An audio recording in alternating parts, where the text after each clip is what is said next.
Kurnia SH yang sekarang adalah pengacara daripada Dr. Tifa, kemudian Rismond dan Roy Suryo mengatakan bahwa siapapun yang memusuhi Mulyono adalah teman dia, dan inilah pernyataannya. Dan penjajah.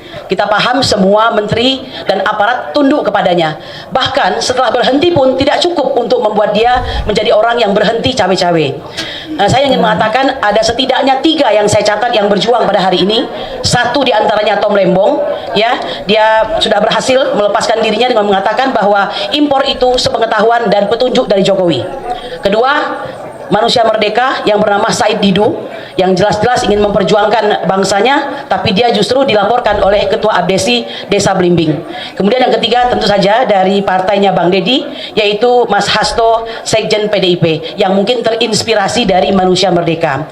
Sebelumnya saya ingin mengatakan, saya sebenarnya marah banget sama Bang Deddy Sitorus itu. Cuma alhamdulillah ya, ada perubahan, jadi saya melihatnya agak ganteng dikit begitu. Nah, cuma saya ingin menyampaikan begini Bang Deddy, untuk bisa melebur sebagai bangsa, bagi kami siapapun musuh Mulyono itu, siapapun juga yang memusuhi Mulyono adalah kawan kami, ya. Kalau PDIP sudah masuk dalam perjuangan, tanda barang itu akan segera kelar begitu ya. Itu harapan kami. Cuma mohon maaf, saya harus jujur ya, karena kita ini orang-orang yang insya Allah baik ya, karena ini cuma jalannya untuk melebur itu. Ada perbedaan katakanlah prinsip di antara kita, tapi hari ini siapa sangka kita bersatu. Saya ingin mengatakan begini ya, kepada ibunda kami yang tercinta, Ibu Megawati, masalah ini sebenarnya nggak sulit-sulit amat, itu gampang. Bagaimana caranya? Ada kejujuran dari pihak Megawati yang dalam hal ini PDIP untuk menyatakan secara nyata bahwa Joko Widodo adalah penjajah, penyandera, dan penjahat. Bahwa PDIP terus terang saja menyesal telah 2 periode menjadi kuda tunggangannya. Betul! Merdeka! Ya, saya kira begitu, itu harus ada. Karena kalau tidak ada, nggak bisa. Sedangkan selama ini yang kami lihat, ya mohon maaf, masih omon-omon nih ya posisinya itu. Ya, sabar. Ya, jadi masih omon-omon. Kalau kita bicara agak serius, masih di tataran ini aja nih. Jadi jangan begitu. Seperti kata Pak Nasir lagi, bahwa jangan mengira kita sudah berada di tepi pantai. Justru kita ini masih di tengah arus, ya. Sedikit lagi, Pak. Namanya siapa, Bu? Kurnia, Pak. Kurnia. J.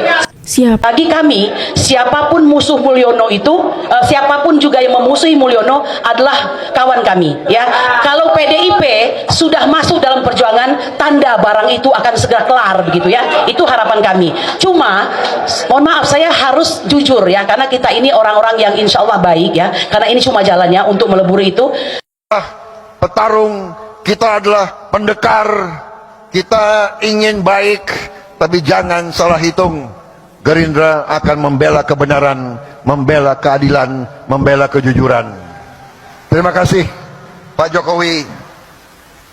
Kami di belakang Bapak. Wassalamualaikum warahmatullahi wabarakatuh. Salam sejahtera bagi kita sekalian. Merdeka! Merdeka! Bahwa sesungguhnya sudah ada kepanikan di sisi pihak Joko Widodo. Kalau Anda benar, mengapa sungkan? Kalau Anda benar, mengapa takut? Kan begitu, ya. Nah, sering kali kita mendengar orang-orang mengatakan ini rombongan sakit hati, sudah lama kok diungkit-ungkit kembali, bahkan dia sudah menyelesaikan masa kepemimpinannya. Jangan coba-coba. Ini 10 tahun kepemimpinan, dan jangan lupa dari segala banyak hal itu, boleh dikatakan sesak napas kita jarang sekali menemukan hal yang membahagiakan selama kepemimpinannya. Nah, itu nggak usah jauh-jauh deh. 10 tahun itu adakah surat hutang yang ditantangannya? Banyak sekali, dan menghasilkan hutang including yang nampak dan yang hidden itu hampir 20.000 triliun. Ya, bayangkan. Ini kalau seandainya kita bisa membuat Joko Widodo yang rakyat biasa pada hari ini untuk mempertanggungjawabkan perbuatannya, insya Allah akan sangat membantu pemerintahan Bapak Prabowo yang kita cintai pada hari ini untuk menjadi mungkin ya meringankan beban-beban biaya yang semakin tidak karu-karuan di negara ini. Betul nggak, Bang? Ya, kenapa? Jangan membebani rakyat dengan pajak. Gara-gara kasnya kosong, rakyat lagi yang disuruh membayar hutang Jokowi. Kalau kita buktikan membuktikan ijazahnya palsu, maka kepemimpinan dia 10 tahun itu adalah tidak sah karena ijazah SMA-nya itu tidak sah. Ya, dengan begitu bisa masuk kuliah. Ya, dengan begitu bagaimana dia bisa masuk kuliah? Nah, itu tadi ya, kita ini saling bantu-membantu dalam kebaikan, dalam pembuktian ini. Kami bagian SD, SMP, SMA, tahu-tahu muncul ya pahlawan-pahlawan baru, yaitu Rismond Hasiholan Sianipar. Hormat untuk Anda dan tetaplah istiqomah, berani untuk menegakkan. Datang tanggal 15. Jangan omong-omong juga loh, Bang, ya, sama-sama kita. Kami akan dengan sangat senang hati menerima Anda, bersama-sama kita datangi UGM dengan penuh perasaan good faith, cinta kepada tanah air Indonesia ini. Kalau tadi Bang Rizal Fadilah telah mengulas apa yang sudah kami lakukan, beberapa hal mulai dari melaporkan tentang ijazah palsu ini ke Bareskrim, kemudian mengulang Bareskrim untuk melengkapi dengan bukti-bukti, maka pada hari ini sebagai bentuk daripada keseriusan kita, cinta kepada tanah air, menginginkan agar para petinggi-petinggi ini menduduki jabatan dengan suatu kejujuran, ilmiah, ya, akademis dan sebagainya, maka hari ini berlanjut lagi kita mengadakan acara tersebut, begitu ya. Kalau tadi Bang Rizal menilik dari berbagai sisi, utamanya tentang laporan kepada Bareskrim, maka saya ingin mengambil kesempatan ini untuk mengucapkan terima kasih luar biasa, salut dan angkat topi ya kepada abang kita, Dr. Rismond Hasiholan Sianipar, sarjana elektro ya, teknik elektro, yang sudah memberikan kontribusi kepada bangsa ini dalam hal pembuktian ijazah palsu Joko Widodo, yang tidak lain adalah upaya kami yang sudah cukup lama sejak tahun 2022 ya, di mana kami telah melaksanakan hampir 3 jilid daripada, atau sudah 3 jilid ya, persidangan di antaranya Pengadilan Negeri Jakarta Pusat, kemudian Pengadilan Surakarta, dan pengadilan kembali ke Pengadilan Jakarta Pusat. Jadi ini adalah kami anggap sebagai blessing ya Bang ya, suatu berkah yang luar biasa ya, kalau istilah Pak Amin tuh blessing in the sky ya, in the sky ya, itu luar biasa, sangat berguna. Nah, karena ini berguna, kami khawatir tidak banyak masyarakat Indonesia yang paham ya.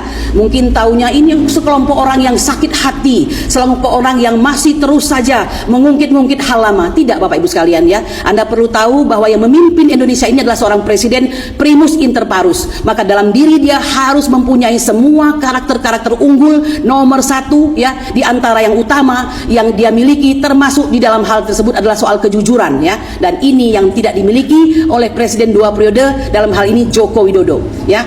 Saya ingin mengatakan kepada Anda semua, jika Bapak Ibu sekalian mungkin ya belum pernah melihat atau mendengarkan apa sih yang ditilik atau diselidik oleh Bang Dr. Rismond Hasiholan Sianipar ini ya, saya ingin sedikit memperkenalkan. Jadi ini sangat menarik sekali, beliau mengatakan bahwa jawaban UGM terhadap apa yang beliau sampaikan ini sangat tidak bisa kita katakan tidak layak ya, atau abal-abal. Sekelas UGM memberikan tanggapan seperti itu, walaupun yang memberikan tanggapan adalah dekan fakultasnya, yaitu Sigit Sunarta ya, Bang ini ya, Bang Rizal. Jadi apa diantaranya? Jadi dia tidak dia mengatakan Time New Roman saja, tidak menggunakan S ya di Times itu. Harusnya kan Times New Romance begitu. Ini kelasnya UGM. Jadi kesalahan-kesalahan seperti ini tidak boleh terjadi ya. Karena ini tempatnya intelijensia, tempatnya kepandaian ya, derajatnya kehebatan dan kecerdasan begitu. Nah, kemudian ketika Pak Sigit Sunarta mempermasalahkan bahwa kenapa Anda tidak melihat bahwa sampul pengesahan tersebut sudah merupakan pekerjaan yang dilakukan oleh percetakan Prima ya, itu adalah percetakan Prima ya, yang sudah biasa melakukan penjilitan, kemudian fotokopi dan sebagainya. Nah, ini ada ketidaktelitian bahwa percetakan Prima ini sendiri adanya itu tahun 1986, sedangkan Jokowi itu ya lulus tahun 1985. Kira-kira mungkin nggak orang yang lulusnya tahun 1985 ya sudah terbentuk skripsinya, tiba-tiba diklaim sebagai bentukan penjilitannya itu oleh CV Prima Grafika tersebut yang justru muncul di tahun 1986. Jadi bayangkan betapa carut marutnya logika ini tadi ya, begitu.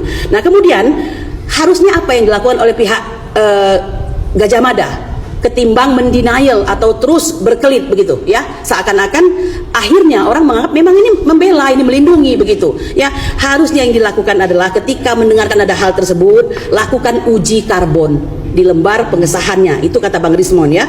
Kemudian apa? Cek kesesuaian teknologi zaman itu ya. Kita harus mengetahui bahwa skripsi Jokowi ini menggunakan teknologi WP, word processor yang dipakai ya. Teknologi printingnya itu sehingga bisa menghasilkan huruf secantik Times New Roman tersebut. Apakah sudah ada pada zaman itu? Ya, apakah sudah ada pada zaman itu? Sedangkan Wikipedia pun ikut-ikutan memberikan ini ya pendapat bahwa itu baru ada tahun 92 dan masuk ke Indonesia itu sekitar tahun 95.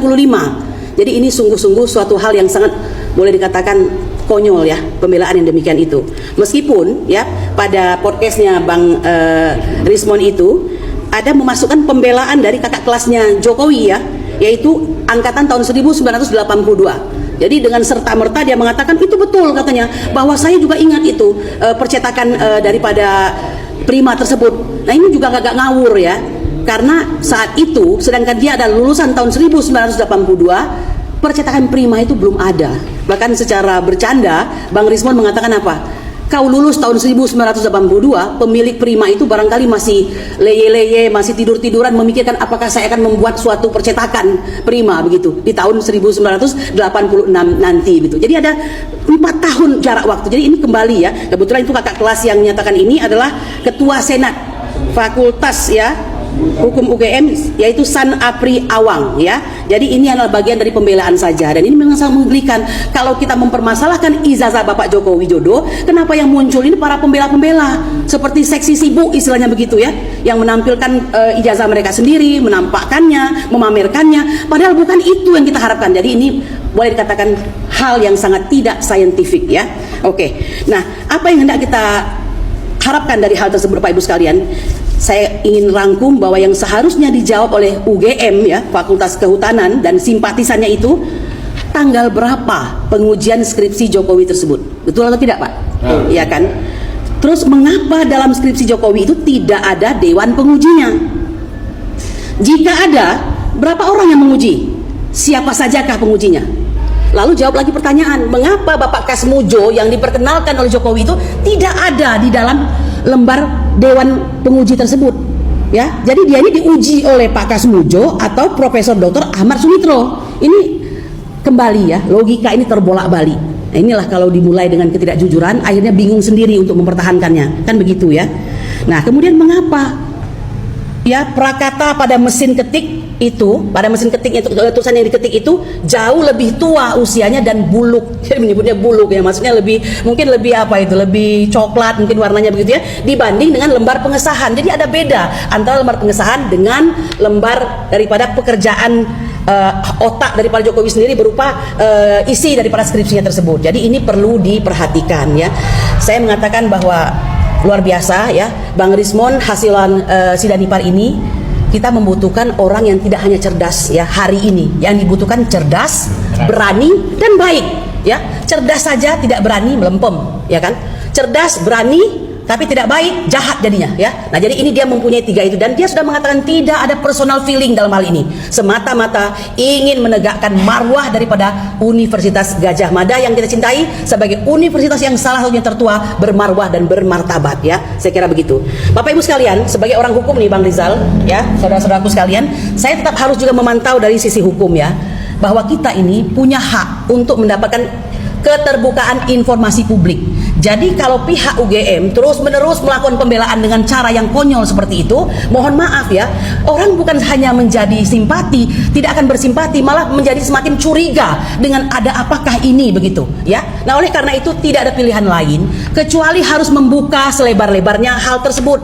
Perlu Anda ketahui ya, bahkan Bang ini Simon lagi mengatakan, Krismon lagi mengatakan bahwa tanah UGM itu tanah milik Sultan, tapi biaya operasionalnya adalah biaya rakyat. Maka rakyat berhak tahu ya, se-Indonesia ini berhak tahu, walaupun UGM itu ada di Yogyakarta, untuk mengetahui ya bahwa produk daripada UGM itu dihasilkan dengan kejujuran. Apalagi produk tersebut menghasilkan seorang presiden 2 periode ya, yang kita tahu banyak kontroversinya ya, banyak hal-hal yang dirusaknya. luar biasa ini begitu.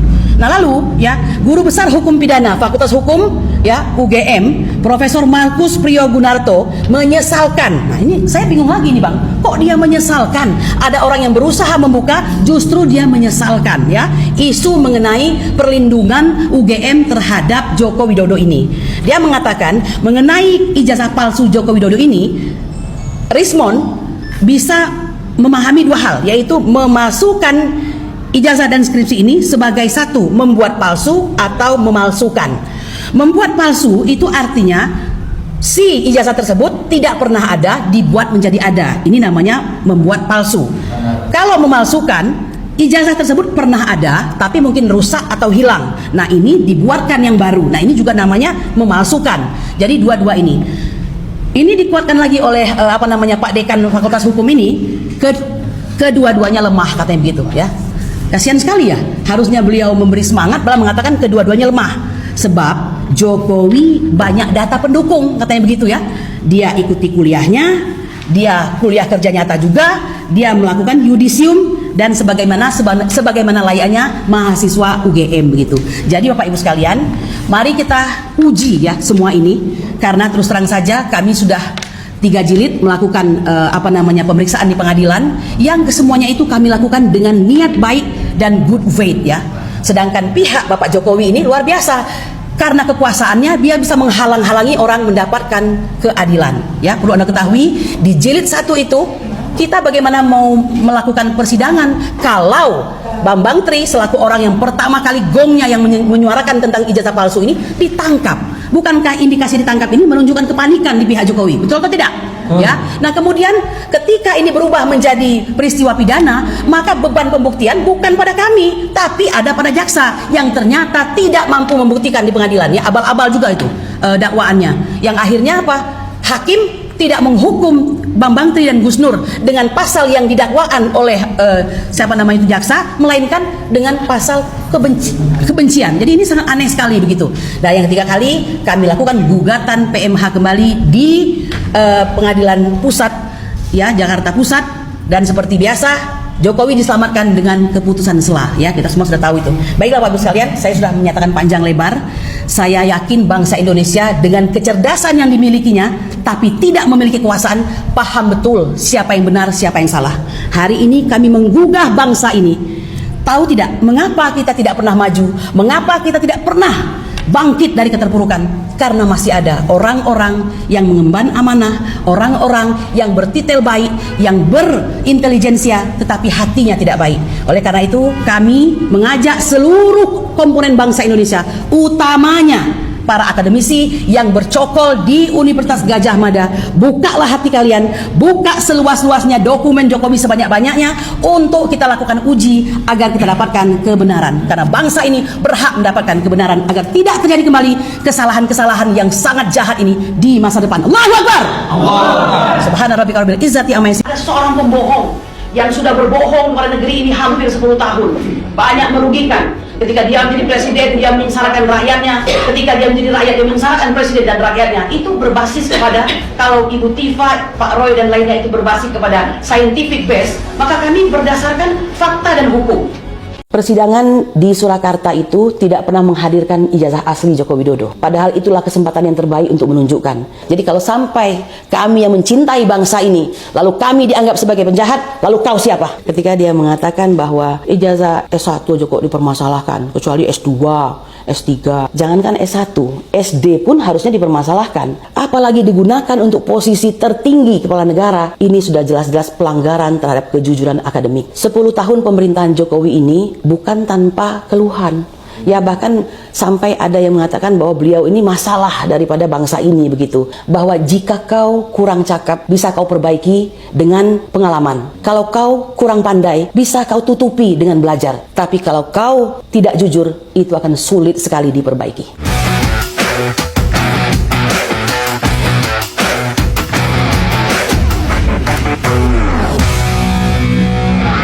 Selamat datang di channel Abraham Samad Speak Up. Netizen, seperti biasanya hari ini saya menghadirkan seorang tamu yang luar biasa nih. Ini Pujuan Sri Kandi. Ibu Kurnia Tri Royani. Assalamualaikum, Ibu. Waalaikumsalam warahmatullahi wabarakatuh. Bang Sehat Ibu Kurnia? Alhamdulillah. Agak flu ya? Ya, agak flu. Ini Ibu Kurnia ini habis melakukan perjalanan panjang ke Jogja, langsung ke Solo, ke kediaman mantan Presiden Pak Jokowi. Ibu Kurnia, ini kan menarik nih perjalanan Ibu Kurnia. Perjalanan perjuangan yang panjang Ibu Kurnia. Iya. Sempat ke UGM juga? Sempat ke UGM. Tapi saya dengar kabar dihalau ya? Dihalau itu biasa, Oh, ya kan? sabotase? Iya, betul. Jadi kami itu berangkat malam tanggal 15, ya kan? Dan itu jam 8 dari Jakarta. Perjalanan itu di tengah malam begitu, tiba-tiba ada kemacetan luar biasa sampai 4 jam. Kita bertanya-tanya dan sangat gelisah karena kami punya janji dengan Fakultas Kehutanan itu atau Kerektoran juga itu jam 8. Ini kan dalam rangka untuk verifikasi ijazah Verifikasi ijazah Jokowi yang diduga palsu, tapi oleh pihak UGM itu diyakinkan asli, kan begitu. Jadi sudah janjian sama UGM ya, tapi dihalau di jalan. Iya, kita bikin surat 2 kali untuk bisa mendapatkan persetujuan datang ke UGM tersebut begitu. Tapi macam-macam ada di jalan kayak terhambat gitu ya. Jadi kalau dikatakan bahwa itu adalah suatu kebetulan, itu tidak bisa dikatakan begitu ya. Karena hampir 4 jam. Nah, kita kan bertanya-tanya ini dan kita gelisah. Sementara pertemuan tidak bisa diundur. Kita sudah bilang, kami sampaikan videonya, gambarnya segala macam bahwa kami tertunda karena ini begitu. Mereka hanya mengatakan bahwa pertemuan tetap jam 8, jadi kami berdoa semoga perjalanan bisa dilancarkan begitu. Ya kan? Akhirnya korlap kami Rustam Effendi turun, ya kan, bersama Rahmat begitu untuk melihat apa yang terjadi. Panjang sekali jalan sampai 8 km ke depan, dilihatlah ada yang melintang di situ, yaitu truk gitu ya. Nah, tetapi itu ruang cukup besar kalau bisa diurai itu kemacetan. Nah, Rustam dengan Rahmat itu mengurai kemacetan tersebut hanya 15 menit terurailah semua. Begitu. Jadi kami menganggap ini ada suatu sabotase kalau kayak begitu.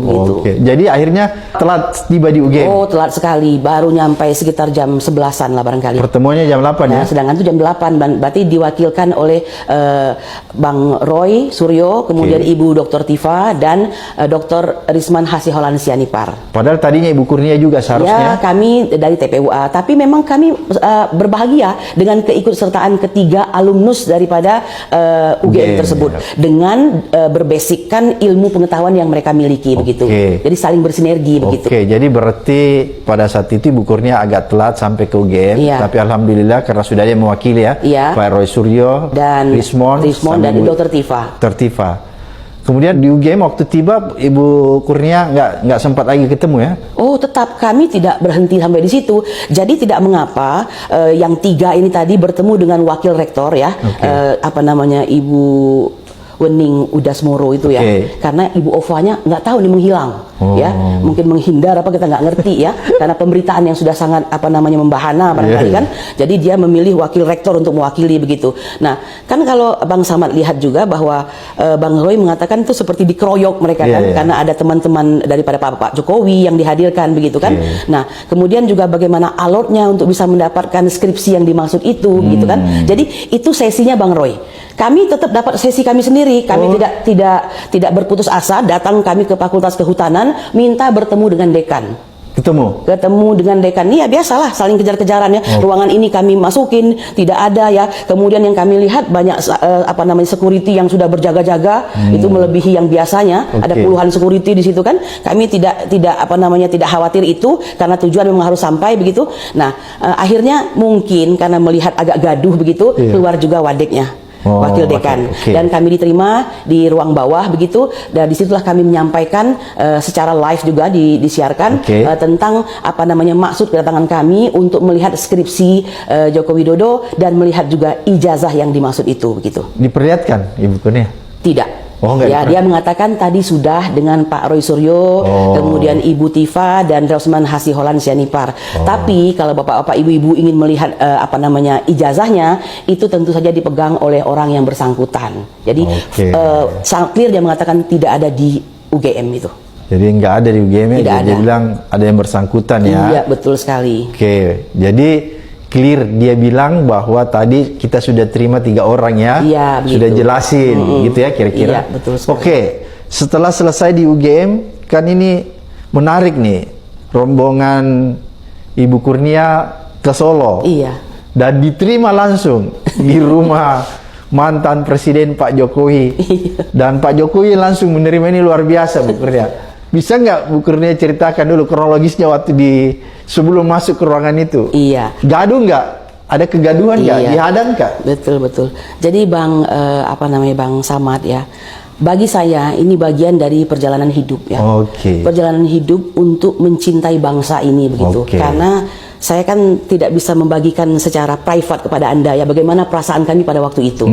Perlu diketahui, sebelum kami menuju ke rumah Pak Jokowi itu, pemberitaan tentang Hercules ya kan yang akan yang mendatangi rumah Pak ini kan maksudnya apa seperti itu kan.